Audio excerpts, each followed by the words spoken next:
Iran ರಾಜಕೀಯದಲ್ಲಿ ಮತ್ತೊಂದು ದೊಡ್ಡ ಬೆಳವಣಿಗೆ ನಡೆದಿದೆ. ದಶಕಗಳ ಕಾಲ ಇರಾನ್ನ ಪರಮಾಧಿಕಾರಿಯಾಗಿ ಕಾರ್ಯನಿರ್ವಹಿಸಿದ್ದ ಆಯತುಲ್ಲಾ ಅಲಿ ಖಮೇನಿ ಸಾವಿನ ಬಳಿಕ ಈಗ ಅವರ ಪುತ್ರ ಮೋಜ್ತಬಾ ಖಮೇನಿಯನ್ನ ಇರಾನ್ನ ಮುಂದಿನ ಸರ್ವೋಚ್ಚ ನಾಯಕನಾಗಿ ನೇಮಕ ಮಾಡಲಾಗಿದೆ ಎಂಬ ಮಾಹಿತಿ ಹೊರಬಿದ್ದಿದೆ. ಮಾರ್ಚ್ 8ರಂದು ನಡೆದ ಮಹತ್ವದ ಸಭೆಯಲ್ಲಿ 88 ಸದಸ್ಯರಿರುವ ಇರಾನ್ನ ಅಸೆಂಬ್ಲಿ ಆಫ್ ಎಕ್ಸ್ಪರ್ಟ್ಸ್ ಈ ನಿರ್ಧಾರವನ್ನು ಅಧಿಕೃತವಾಗಿ ಘೋಷಿಸಿದೆ ಎಂದು ವರದಿಗಳು ಹೇಳ್ತಾ ಇವೆ. ಇರಾನ್ನ ರಾಜಕೀಯ ವ್ಯವಸ್ಥೆಯಲ್ಲಿ ಸರ್ವೋಚ್ಚ ನಾಯಕನಿಗೆ ಅತ್ಯಂತ ಮಹತ್ವದ ಸ್ಥಾನವಿದೆ. ದೇಶದ ರಾಜಕೀಯ, ಸೈನ್ಯ, ನ್ಯಾಯಾಂಗ ಮತ್ತು ವಿಶೇಷವಾಗಿ ಅಣು ಕಾರ್ಯಕ್ರಮ ಸೇರಿದಂತೆ ಅನೇಕ ಪ್ರಮುಖ ನಿರ್ಧಾರಗಳು ಅವರ ಅಧೀನದಲ್ಲಿರುತ್ತವೆ. ಹೀಗಾಗಿ ಹೊಸ ಸರ್ವೋಚ್ಚ ನಾಯಕನ ಆಯ್ಕೆ ಕೇವಲ ಇರಾನ್ಗೆ ಮಾತ್ರವಲ್ಲ, ಜಾಗತಿಕ ರಾಜಕೀಯಕ್ಕೂ ದೊಡ್ಡ ಪರಿಣಾಮ ಬೀರುವಂತಹ ಬೆಳವಣಿಗೆ ಆಗಿದೆ. ಇದೀಗ ಅಧಿಕಾರಕ್ಕೆ ಬಂದಿರುವ ಮೋಜ್ತಬಾ ಖಮೇನಿ ತಮ್ಮ ತಂದೆಯಾದ ಅಲಿ ಖಮೇನಿಯವರ ಆಪ್ತ ವಲಯದಲ್ಲೇ ಹಲವು ವರ್ಷಗಳಿಂದ ಪ್ರಭಾವಶಾಲಿ ವ್ಯಕ್ತಿಯಾಗಿ ಗುರುತಿಸಿಕೊಂಡಿದ್ರು. ಅವರು ಇರಾನ್ನ ಕಠಿಣ ಪಂಥೀಯ ನಾಯಕರಲ್ಲಿ ಒಬ್ಬರಾಗಿದ್ದಾರೆ ಎಂಬ ಅಭಿಪ್ರಾಯವು ಹಲವು ವಲಯಗಳಲ್ಲಿ ಕೇಳಿ ಬರ್ತಾ ಇದೆ.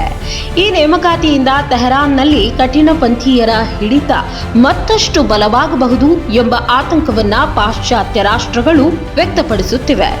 ಇದರ ನಡುವೆಯೇ ಅಮೆರಿಕ ಮತ್ತು ಇಸ್ರೇಲ್ ನಡುವಿನ ಉದ್ವಿಗ್ನತೆಯ ಹಿನ್ನೆಲೆಯಲ್ಲೇ ಅಲಿ ಖಮೇನಿ ಸಾವನ್ನಪ್ಪಿರುವುದು ಮತ್ತಷ್ಟು ಸಂಚಲನ ಮೂಡಿಸಿದೆ. ಅಮೆರಿಕ ಮತ್ತು ಇಸ್ರೇಲ್ ನಡೆಸಿದ ದಾಳಿಯಲ್ಲಿ ಅಲಿ ಖಮೇನಿ ಮೃತಪಟ್ಟಿದ್ದಾರೆ ಎಂದು ವರದಿಗಳು ಹೇಳ್ತಾ ಇವೆ. ಇದೇ ದಾಳಿಯಲ್ಲಿ ಮೋಜ್ತಬಾ ಖಮೇನಿಯವರ ಕುಟುಂಬದ ಕೆಲವರು, ಅವರ ಪತ್ನಿ, ತಾಯಿ ಮತ್ತು ಇತರ ಸಂಬಂಧಿಕರು ಕೂಡ ಮೃತಪಟ್ಟಿದ್ದಾರೆ ಎನ್ನಲಾಗಿದೆ. ಈ ಘಟನೆ ಇರಾನ್ನಲ್ಲಿ ಭಾರೀ ಆಕ್ರೋಶ ಮತ್ತು ದುಃಖದ ವಾತಾವರಣವನ್ನ ಉಂಟು ಮಾಡಿದೆ. ಇರಾನ್ ಮತ್ತು ಅಮೆರಿಕ ನಡುವಿನ ಸಂಘರ್ಷ ಈಗ 2ನೇ ವಾರಕ್ಕೆ ಕಾಲಿಟ್ಟಿದೆ. ಈ ಹಿನ್ನೆಲೆಯಲ್ಲೇ ಹೊಸ ಸರ್ವೋಚ್ಚ ನಾಯಕನ ನೇಮಕಾತಿ ಆಗಿರುವುದು ಜಾಗತಿಕ ರಾಜಕೀಯದಲ್ಲಿ ಮತ್ತಷ್ಟು ಉದ್ವಿಗ್ನತೆಯನ್ನ ಹೆಚ್ಚಿಸಬಹುದು ಎಂಬ ಆತಂಕ ಮೂಡಿದೆ.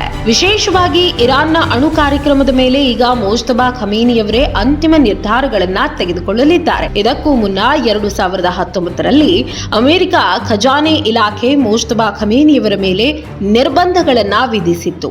ಅವರು ತಮ್ಮ ತಂದೆಯ ಪರವಾಗಿ ಹಲವು ಅಧಿಕೃತ ಕಾರ್ಯಗಳನ್ನ ನಿರ್ವಹಿಸುತ್ತಿದ್ದಾರೆ ಎಂಬ ಆರೋಪದ ಹಿನ್ನೆಲೆಯಲ್ಲಿ ಈ ಕ್ರಮ ಕೈಗೊಳ್ಳಲಾಗಿತ್ತು. ಆ ಸಮಯದಲ್ಲೇ ಮೋಜ್ತಬಾ ಖಮೇನಿ ಇರಾನ್ನ ಅಧಿಕಾರ ವಲಯದಲ್ಲಿ ಪ್ರಮುಖ ವ್ಯಕ್ತಿಯಾಗಿದ್ದಾರೆ ಎಂಬ ಸಂದೇಶ ಜಗತ್ತಿಗೆ ಗೊತ್ತಿತ್ತು. ಇದೀಗ ಅವರ ಸರ್ವೋಚ್ಚ ನಾಯಕತ್ವದ ನೇಮಕಾತಿ ಬಗ್ಗೆ ಅಮೆರಿಕ ಅಧ್ಯಕ್ಷ ಡೊನಾಲ್ಡ್ ಟ್ರಂಪ್ ಅಧಿಕೃತ ಪ್ರತಿಕ್ರಿಯೆ ನೀಡಲು ನಿರಾಕರಿಸಿದ್ದಾರೆ ಎಂದು ವರದಿಗಳು ಹೇಳ್ತಾ ಇವೆ. ಆದರೆ ಇದಕ್ಕೂ ಮುನ್ನ ಟ್ರಂಪ್ ಅವರು ಇರಾನ್ನ ಮುಂದಿನ ಸರ್ವೋಚ್ಚ ನಾಯಕನ ಆಯ್ಕೆ ಪ್ರಕ್ರಿಯೆಯಲ್ಲಿ ಅಮೆರಿಕಕ್ಕೆ ಪಾತ್ರ ಇರಬೇಕು ಎಂಬ ಮಾತನ್ನ ಹೇಳಿದ್ರು. ಇದರ ನಡುವೆಯೇ ಇಸ್ರೇಲ್ ಮತ್ತೊಂದು ಕಠಿಣ ಎಚ್ಚರಿಕೆಯನ್ನ ನೀಡಿದೆ.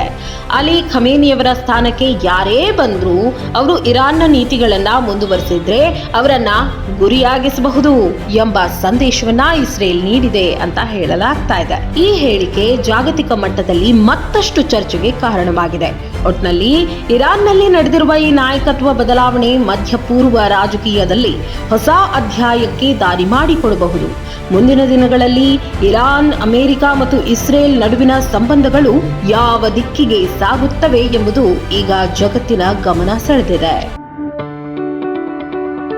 ಯಾವುದೇ ಸುದ್ದಿಯ ಅಪ್ಡೇಟ್ ಅನ್ನ ಮಿಸ್ ಮಾಡ್ಕೊಳ್ಬಾರ್ದು ಅಂದ್ರೆ ಈಗ್ಲೇ ಒನ್ ಇಂಡಿಯಾವನ್ನ ಸಬ್ಸ್ಕ್ರೈಬ್ ಮಾಡಿ.